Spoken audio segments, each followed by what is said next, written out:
Hola, ¿qué tal, Aníbal? Mucho gusto igual en conocerte y un gusto saludarte a ti y a toda la audiencia, esperando que hoy pues sea un buen día para todos. Así es,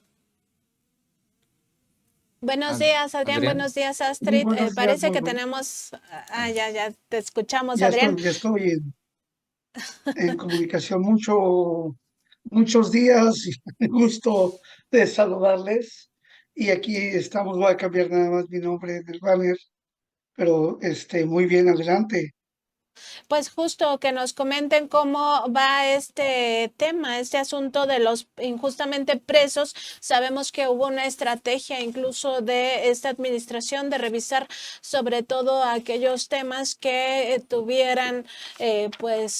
visos de irregularidad, que estuvieran personas inocentes en la cárcel. Sin embargo, pues es un tema que no avanzó del todo o más bien fracasó esta revisión de los casos. El otro día se daba a conocer pues una lista interminable de personas sin sentencia. ¿Cómo se encuentra esta situación, Adriana Street? Pues bueno, justamente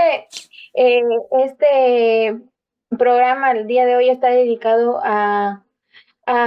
esta campaña que hemos estado también haciendo, un grito de libertad por los injustamente presos. Este mes, que es en el que el presidente otorga amnistías a presos, hacemos esta campaña cada año para visibilizar los casos de las personas que están en prisión de manera injusta por fabricación de delito o porque los inculparon de alguna manera, porque aquellas personas que son sobrevivientes de tortura, por los que han luchado por sus derechos y que a causa de eso han sido encarcelados, no solo en México, sino pues en varias partes del mundo, como en un momento se hizo con Alex Saab, con Julian Assange, ahora recientemente pues que Jadwe tuvo su libertad, en fin. Este mes hacemos ese llamado para que las autoridades correspondientes actúen de manera pues más efectiva para dar atención a estos casos que pues ya deberían de estar en libertad, ¿no? Y que se atiendan y que se revisen los casos en los que pues ya tienen varios años sin sentencia y que se investigue de manera oportuna los casos que han sufrido de tortura y que se sancionen a los responsables de cometer estos delitos, ¿no? Que es algo que debemos de erradicar, que la tortura como ese medio que utilizan las autoridades para obtener declaraciones haya o no cometido el delito, pero pues en ocasiones esta herramienta, digámoslo así, es usada para generar un culpable y esto pues debe erradicarse, ¿no? Reconociendo también que la tortura existe y que es más común de lo que pensamos y pues que las instituciones como las fiscalías especializadas en investigación del delito de tortura pues deben de tener la capacidad suficiente y también la seriedad que se requiere para atender e iniciar las investigaciones correspondientes. Y pues en este mes es un conjunto de situaciones que vamos a tocar con mayor, pues con mayor fuerza para que las autoridades que se encargan de ello, pues revisen, ¿no? En este mes en el que se dan las amnistías, pues que revisen los casos que sí tienen o sí cumplen con los elementos para que se otorgue y pues que se les dé, ¿no? Para que haya más personas ya en libertad, porque hay muchas personas que no deberían de estar en la cárcel que son inocentes y aparte de ello, pues que no, pues ya deberían de estar en total libertad, Nancy. En este contexto de la reforma electoral, pues justamente uno de los, de la reforma judicial, perdón, estaba pensando en otros aspectos, de las leyes secundarias, que es lo que viene. Justamente en este contexto de la reforma judicial, pues se ha hablado mucho de estos vicios que tiene el Poder Judicial. Uno de ellos es, pues, precisamente el tema de que hay muchos presos injustos que no se les dan sentencia en algunos casos que tienen que ver con estos presuntos culpables de cuello blanco, pues justamente los liberan de una forma más fácil. Acá, bueno, preguntarles justamente cómo es esta situación o cómo ustedes ven las posibilidades que habría de cambiar este tipo de aspectos con la reforma al Poder Judicial. Sí, Aníbal, Nancy, amigos de Contralínea, hay un elemento fundamental que acabas de tocar. Y primero, no queremos dejar pasar por alto que al inicio del periodo sexenal de Andrés Manuel López Obrador, lo primerito de las acciones que hizo, hacer un reconocimiento a todos los luchadores sociales, a todas aquellas personas que habían sido constructoras de democracia y tratar de cambiar la situación de una gran cantidad de personas que se encontraban en prisión sin sentencia, víctimas de tortura, de fabricación de culpables. Eh, Uno de los primeros actos en diciembre del 2018 fue poner en libertad a 16 personas, de las cuales en 12 de los casos nuestra organización, la Liga Mexicana por la Defensa de los Derechos Humanos, había acreditado que habían sido víctimas de tortura y fueron puestos en libertad.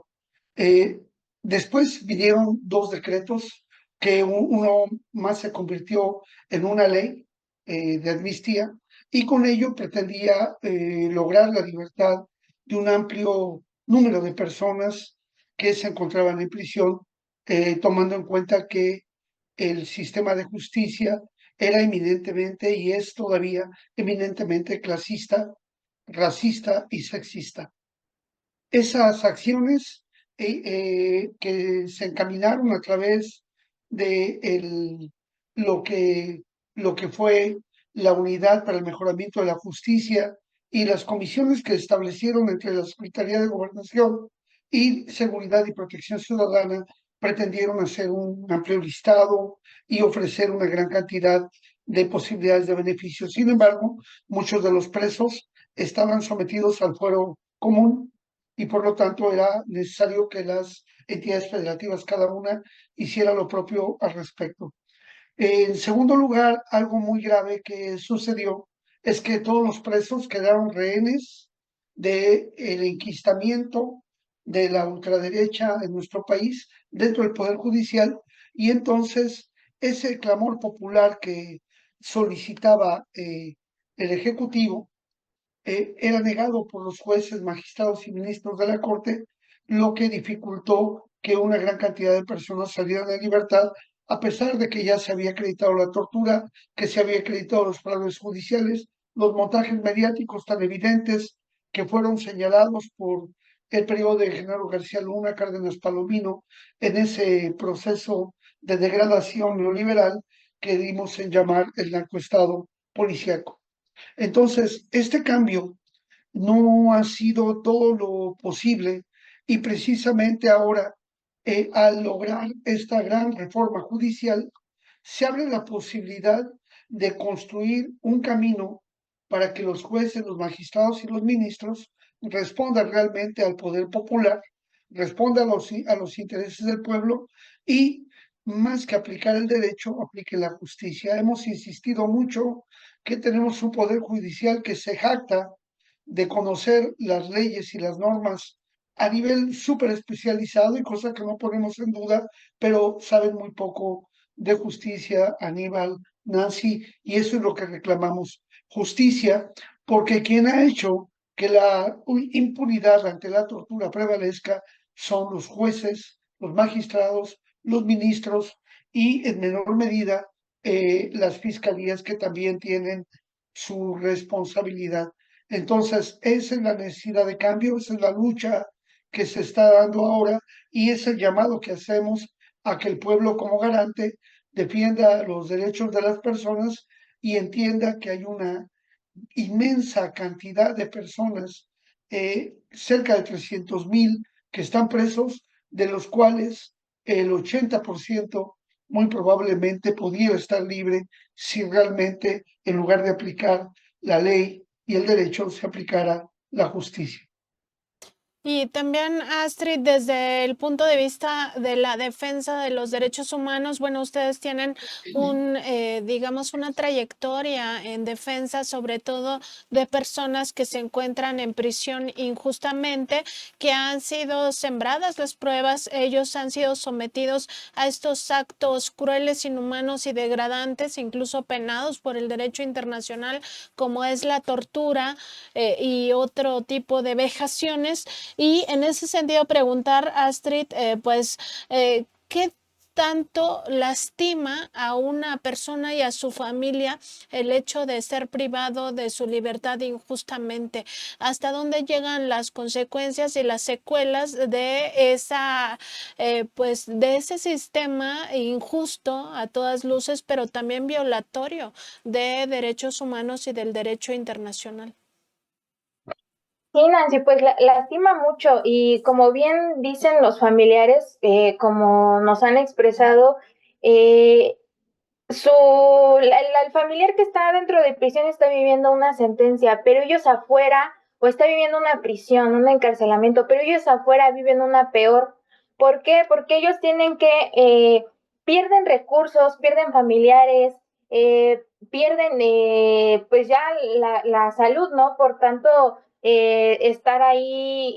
luchando por su familiar, que no nada más quienes están internos han sufrido de tortura, también quienes están afuera. Hay casos de familiares que también fueron torturados y no nada más es la tortura física o que directamente los hayan torturado los familiares que están fuera, sino que el tener a un familiar dentro de prisión es otro modo de tortura para las familias que están afuera porque tienen que cargar, por así decirlo, todo este peso de llevarse a sí mismos emocionalmente, de no dejarse caer y todavía tener que apoyar a la persona que está dentro, que pues bien o mal, pues tiene la seguridad en algunos casos que pues su familia está luchando por ellos allá afuera. Entonces, efectivamente para la familia, creo que el estar afuera, desde afuera luchando es muchísimo más desgastante porque tienen que estar lidiando con las autoridades, porque tienen que estar moviéndose de un lado a otro y muchas de estas familias son personas que son de muy bajos recursos y hacen de todo para poder sacar el caso adelante, ¿no? Piden préstamos, o sea, hacen de todo para poder cubrir las necesidades de sus familiares, que también, pues, no nada más es la cuestión del abogado, ¿no? Es todo lo que piden porque quienes están en prisión y los familiares lo saben, todo cuesta. Entonces, como lo hemos dicho en programas pasados, los familiares tienen que dar como, por decirlo así, una cuota a los internos para que ellos pues de ahí puedan irse comprando cosas o puedan irse haciendo de cosas, ¿no? Dentro del penal. Entonces, también por eso es que nosotros insistimos tanto en que los centros penitenciarios deben de tener las condiciones y las capacidades necesarias y adecuadas para que las personas que están ahí dentro tengan estas herramientas para poder adquirir un trabajo ahí dentro, ¿no? Que puedan estudiar y tener una profesión para cuando salgan puedan ejercer y que se les garantice ese derecho de poder ejercer esa profesión que ellos hayan estudiado dentro del penal, o bien que pues haya estas herramientas para que ellos puedan aprender algún oficio y que mismo dentro del penal ellos puedan laborar para que reciban una remuneración y con eso puedan ayudarse y así pues aminorar un poco la carga también tanto económica como emocional que significa eso para los familiares. Yo creo que eso es algo que debemos de pelear y que debemos insistir muchísimo y también estos procesos justamente en el que los internos quieren estudiar o quieren dedicarse a algo, a veces no en todos los centros, pero sí en algunos, el proceso para que ellos puedan estar dentro de estas pues de estas oportunidades, digámoslo así, es demasiado complicado en algunos casos. Entonces, creo que deberían de hacer un poquito más llevadero el proceso para que ellos puedan entrar a estudiar ahí dentro del penal o que puedan dedicarse a a algún oficio y que puedan tener también ellos la seguridad de que sí van a recibir esa remuneración, porque también en algunos casos trabajan y la paga es demasiado poca, ¿no? Incluso se las retienen. Entonces, es justamente yo creo que hablando de esto del Poder Judicial y como lo hemos venido mencionando, no nada más es como centrarse ahí, ¿no? Sino ir y voltear a ver a las demás instancias, tanto al sistema penitenciario como a las demás que se encargan de impartir justicia, ¿no? Yo creo que eso es lo importante y pues claro que para los familiares que pues llevan toda la batuta, por decirlo así, pues es como vivir una prisión, ¿no? En una prisión afuera y vivir una tortura que no acaban así, y Aníbal. Claro, Astrid. Y bueno, esto último con lo que cierras, el tema de la experiencia de las personas en situación de cárcel, pues conecta con algo que una investigadora argentina en México ha, ahora sí que investigado en muchas ocasiones. Tiene un libro bastante interesante, es Pilar Calveiro, porque ella aborda justamente el tema de la experiencia concentracionaria. O sea, esta forma en la cual una parte de la población tiene esta experiencia dentro de la cárcel, se le violan sus derechos humanos, se le condiciona también a vivir en situaciones precarias y por otra parte se le viola constantemente su fuerza de trabajo. Es esto último con lo que cierras, ¿no? O sea, no les pagan lo que les tendrían que pagar por el trabajo que realizan dentro de la cárcel y bueno, esta es una situación que no solamente vemos en México, vemos también en otro tipo de países, muy cercano el caso de El Salvador, para mayor expresión de este tipo de condiciones en las cuales constantemente son violados los derechos humanos. Y Adrián, preguntarte justamente, pues con esto que empezábamos hace un momento el programa, nuestro tema principal, la reforma al Poder Judicial, se cambió el formato de los juicios, ya no es un juicio inquisitorial como el que teníamos antes, ahora es un juicio oral. Preguntarte, en este tipo de casos donde pues tenemos presos injustamente en situación de cárcel, ¿ha beneficiado este nuevo sistema oral de hacer los juicios en México? ¿Hay algún tipo de beneficio para hacer más expedita la ley? Digo, la ley en general, ¿no? Bueno, Pero bueno. Aníbal, tocas un asunto relevante. Hay que tomar en cuenta que el juicio adversarial que hoy tenemos nos genera múltiples situaciones de preocupación por violación de garantías constitucionales, ya que el modelo todavía no es dominado por abogados, por jueces, por magistrados y ministros, y cada etapa va sellando una con otra, y por lo tanto las violaciones a garantías constitucionales que deben ser vigiladas por el juez de control, este no la hace. En las audiencias intermedias y en el proceso de preparación del juicio, lo que propician siempre es buscar la culpabilidad de la persona para tratar de tener un juicio abreviado y lograr con ello una sentencia y con eso tratar de despresurizar, pero mucha gente que es inocente a veces es presionada para aceptar el beneficio del cambio del juicio para aceptar su culpabilidad y, eh, y pues dices que soy inocente, pero tengo el temor de que si me voy a juicio lo pierdo por cómo están diseñadas las etapas y entonces quedar en prisión a pesar de que soy inocente porque no tengo los elementos probatorios para lograr acreditar mi inocencia, ya que en el nuevo sistema la necesidad de que haya múltiples peritos para ir desahogando los órganos de prueba, eso dificulta mucho la defensa. Los servicios periciales son muy caros, la constitución de la prueba material en juicio también es cara y por lo tanto afecta mucho el proceso actualmente. Por eso hay algo muy importante y fundamental. Yo creo que tenemos que tomar en cuenta, ahí está la arenga del padre de la patria, eh, el cura Miguel Hidalgo y Costilla, quien de las primeras acciones que hace en su arenga la noche del 16 de septiembre, esa madrugada, ahí cuando llama a, a la revolución de independencia, él pone de manifiesto ir liberando a todos los presos para que vayan a luchar. Creo que tenemos que liberar a esta gran población de personas para que luche por sus familias, por reparar el daño, por mejorar las condiciones de nuestro país y creo que el gobierno de la Cuarta Transformación en este segundo piso tiene que hacer mucho por crear 300,000 empleos para todos los que están hoy en prisiones, porque eso realmente nos asegurará que la persona se reinsertará socialmente de mejor manera, que las personas podrán tener cómo mantener a su familia, cómo alejarse de los procesos delincuenciales de los que son objeto y sobre todo resarcir los daños a las víctimas. El